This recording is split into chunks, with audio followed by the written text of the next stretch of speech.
বরফ থেরাপি করার কয়েকটা ধাপ আছে। জি।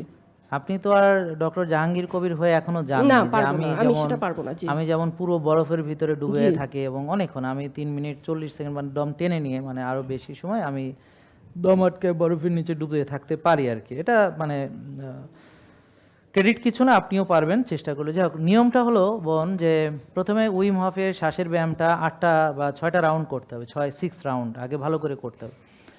6 রাউন্ড করার পরে উইম হফের যে হর্স স্ট্যান্স করার পরে গায়ে গরম পানি ঢেলে তারপর 1 টুকরা বরফ দিবেন আপনি, 1 টুকরা, তারপরে 10-15 সেকেন্ড।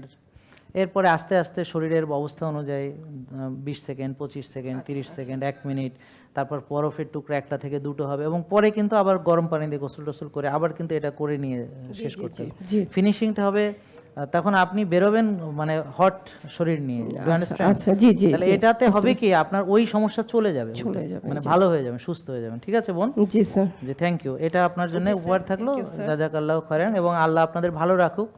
আপনারা সবাইকে মানে যে ভালো মেসেজগুলো আপনারা। জি স্যার। আর আমার একটা আপনার প্রতি অনুরোধ থাকবে, আপনি মানে এগুলো কানেই নিবেন না, আপনার মতো আপনি কাজ করে যান ইনশাআল্লাহ। এক্স্যাক্টলি, আমি তাই করি। সবাই আপনার সাথে আছি ইনশাআল্লাহ। Thank you. হ্যাঁ, থ্যাংক ইউ, অনেক ধন্যবাদ। জেকে লাইফস্টাইল লিমিটেড, ওষুধ মুক্ত সুস্থ জীবন।